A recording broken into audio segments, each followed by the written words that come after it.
इस वीडियो में हम जानेंगे ऑक्टाहेड्रल कॉम्प्लेक्सेस में डी कक्षकों का विपाटन किस तरह से होता है। डी कक्षकों का विपाटन जानने से पूर्व यह आवश्यक हो जाता है कि हम विभिन्न डी कक्षकों की आकृति और उनके डायरेक्शन के बारे में कुछ जानकारी हासिल करें। यहाँ आपकी स्क्रीन पर 3 तरह के डी कक्षक DYZ, DXZ और DXY दर्शाए गए हैं। आपके बिल्कुल लेफ्ट में पहले चित्र में आप देख पाएंगे DYZ कक्षक की आकृति। DYZ में जो लोब्स हैं वो X और Y और Z अक्ष के बीच में है। मध्य में जो चित्र है वो DXZ कक्षक का है। DXZ कक्षक में लोब जो है वो X और Z अक्ष के बीच में है। DXY कक्षक के लोब X और Y अक्ष पर हैं। DX² माइनस Y², इसमें कक्षक के जो लोब्स हैं वो X और Y अक्ष पर है। DZ² कक्षक में Z अक्ष पर 2 लोब होते हैं और एक डोनट शेप रिंग होती है जो अन्य 2 लोब्स के आसपास XY प्लेन पर होते हैं।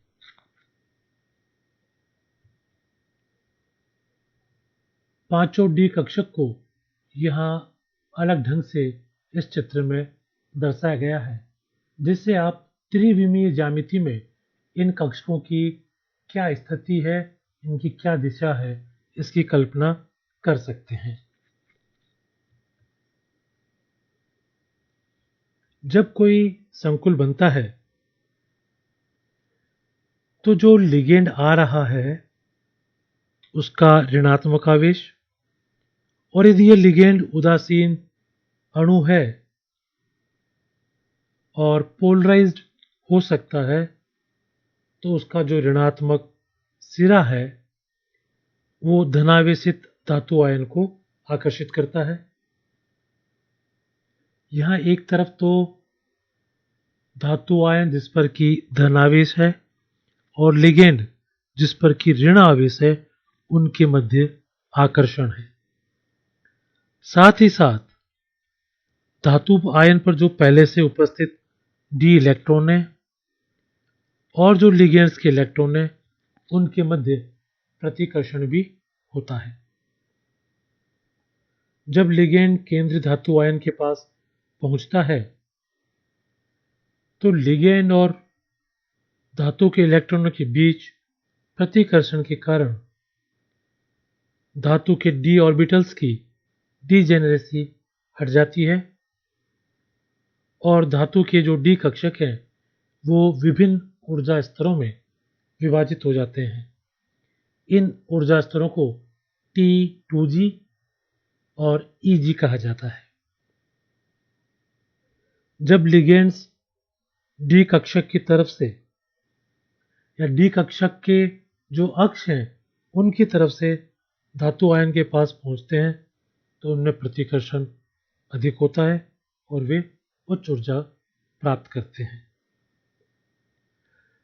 जब लिगेंड्स डी ऑर्बिटल के अक्षों के मध्य से धातु आयन के पास पहुंचते हैं तब प्रतिकर्षण न्यून होता है और उनकी ऊर्जा भी न्यून होती है। और इस तरह से एक ऊर्जा स्तर जो ऊपर हो गया, एक ऊर्जा स्तर जो नीचे हो गया, उन दोनों के बीच जो ऊर्जा का अंतर है उसे क्रिस्टल फील्ड स्टेबलाइजिंग एनर्जी यानी कि CFSE कहते हैं और इसे 10dq या स्मॉल डेल्टा से प्रदर्शित किया जाता है। कक्षकों के स्विपाटन में जो एनर्जी है CFSE, इसके मान लिगेंड की संख्या, लिगेंड की प्रकृति और जो संकुल बन रहा है उसकी ज्यामिति कैसी है उस पर निर्भर करता है। विलगित गैसीय धातु आयन में सभी 5D कक्षक समभ्रंश होते हैं, यानी कि डिजेनरेट होते हैं। जब लिगेंड का एक काल्पनिक गोलाकार क्षेत्र धातु आयन के पास जाता है तो डी कक्षक अभी भी समभ्रंश रहते हैं, लेकिन धातु और लिगेंड के कक्षकों के बीच प्रतिकर्षण के कारण उनका ऊर्जा स्तर थोड़ा सा बढ़ जाता है। इस ऊर्जा स्तर को बैरीसेंटर कहा जाता है। लेकिन संक्रमण धातु अष्टकोणीय संकुलों में लिगेंड्स द्वारा प्रदान किया गया क्षेत्र एकदम से बिल्कुल गोलाकार नहीं होता है, इसलिए डी कक्षक लिगेंड से असमान रूप से प्रभावित होते हैं। अगर ये सारे कक्षक डी के धातु आयन के गोलाकार रूप में होते तो लिगेंड जब उनको अप्रोच करता तो सब पर बराबर सा प्रभाव पड़ता, लेकिन चूंकि यह एक सिमेट्रिकल गोलाकार नहीं है, अतः डी कक्षकों पे जो लिगेंड आ रहा है उसके ऋण आवेश का जो प्रभाव पड़ता है वह असमान रूप से होता है और इसी वजह से डी ऑर्बिटल्स की डीजेनरेसी हट जाती है और जो डी कक्षक हैं वो अलग अलग ऊर्जा स्तरों में बट जाते हैं। एक धनावेशित धातु आयन के इलेक्ट्रोस्टैटिक इंटरेक्शन की वजह से 6 ऋणावेशित लिगेंड्स या लिगेंड्स कोई न्यूट्रल मॉलिक्यूल है और द्विध्रुवी है तो उसका जो ऋणात्मक सिरा है उसके साथ जुड़कर ऑक्टाहेड्रल मेटल कॉम्प्लेक्स बनाते हैं। VSEPR थ्योरी जब हमने जानी थी तो इससे हमें ये ज्ञात हुआ कि अगर धातु आयन पर 6 लिगेंड लग रहे हैं तो उनको व्यवस्थित करने का सबसे स्थायी तरीका जिसमें कि ऊर्जा न्यूनतम हो, प्रतिकर्षण न्यून हो, तो वह व्यवस्था है ऑक्टाहेड्रल यानी कि अष्टफलकीय। तो यहाँ यह बात ध्यान देने योग्य है कि जब किसी केंद्रीय धातु आयन पर 6 लिगेंड अपनी अप्रोच बनाते हैं, अपनी पहुंच बनाते हैं, तो वे चाहेंगे कि उनके मध्य का प्रतिकर्षण न्यूनतम हो, स्थायित्व अधिकतम हो, इसलिए वे ऑक्टाहेड्रल आकृति में अपने आप को समायोजित करते हैं। और धातु आयन के जो 5 डी कक्षक हैं प्रारंभ में समभ्रंश होते हैं। इसका अर्थ यह हुआ कि उनकी ऊर्जा बराबर होती है और जब ये लिगेंड उनको अप्रोच करता है या यूं कहें कि लिगेंड जब धातु आयन की तरफ पहुंचता है तो डी ऑर्बिटल्स की जो डीजेनरेसी है वो खत्म होने लगती है और डी कक्षकों का विपाटन होने लगता है। इसे आगे चित्र में दर्शाया गया है। यह चित्र में आप ऑक्टाहेड्रल कॉम्प्लेक्सेस में डी कक्षकों का विपाटन किस तरह से हो रहा है देख सकते हैं। बिल्कुल लेफ्ट में मेटल के फ्री आयन में डी ऑर्बिटल्स की स्थिति दिखाई गई है। उसके बाद में ऊर्जा का स्तर बढ़ रहा है जहां की डी ऑर्बिटल्स की स्फेरिकल फील्ड में ऊर्जा को दर्शाया गया है और जब लिगेंड मेटल को अप्रोच करता है तो डी कक्षकों का विपाटन किस तरह से हो रहा है इसे दर्शाया गया है।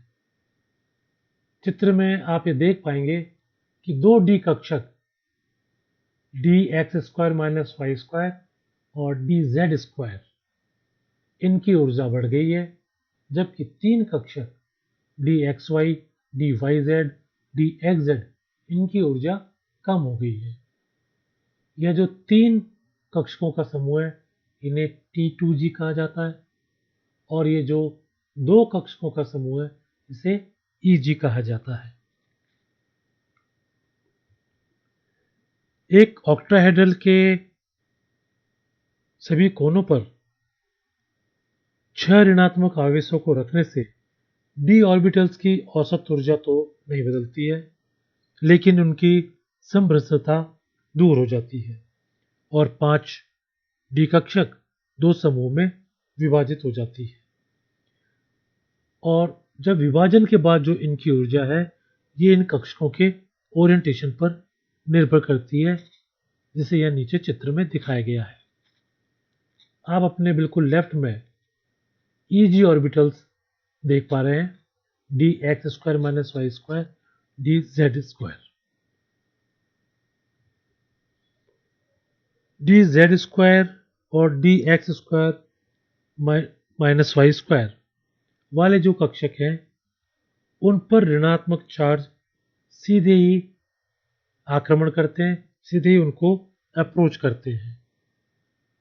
क्योंकि अष्टफल की ज्यामिति में लिगेंड जो मेटल से जुड़ रहा है वह अक्ष की दिशा में जुड़ रहा है, और dx² - y² कक्षक और dz² कक्षक के जो लोब्स हैं वो भी उसी दिशा में हैं। इससे लिगेंड के इलेक्ट्रॉन और इन दोनों d कक्षकों के इलेक्ट्रॉन के मध्य प्रतिकर्षण बढ़ जाता है और इनकी ऊर्जा बढ़ जाती है। इसके विपरीत जो 3 d ऑर्बिटल्स थे dxy, dyz और dzx, जिन्हें कि हम सम्मिलित रूप से T2g कहते हैं, ये कक्षक सीधे अक्ष पर नहीं होते हैं बल्कि अक्षों के बीच में 45 डिग्री के कोण पर होते हैं। और ऑक्टाहेड्रल कॉम्प्लेक्स में आने वाला लिगेंड अक्ष की तरफ इंगित करता हुआ आता है, अतः यह तीनों जो कक्षक हैं वो कम प्रतिकर्षण महसूस करते हैं और इनकी ऊर्जा कम होती है।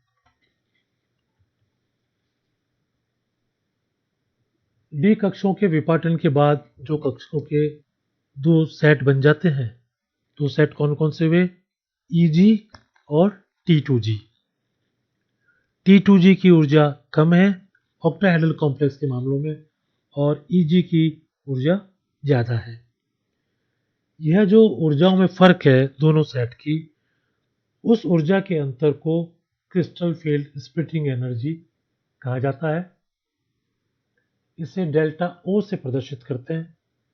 यहाँ पर जो सबस्क्रिप्ट O है यह ऑक्टाहेड्रल को इंगित करता है।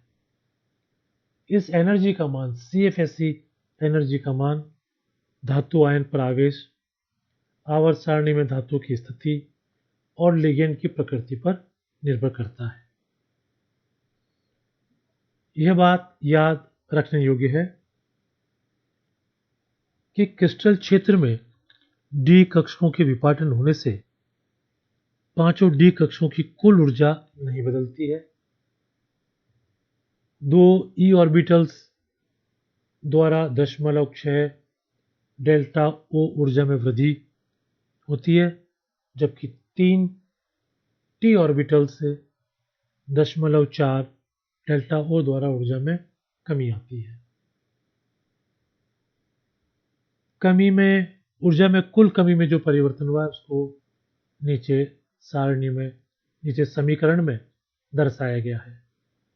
समीकरण से स्पष्ट है कि नेट या कुल ऊर्जा का जो मान है परिवर्तन का वह 0 है, अर्थात विपाटन से D कक्षकों की कुल ऊर्जा नहीं बदलती है।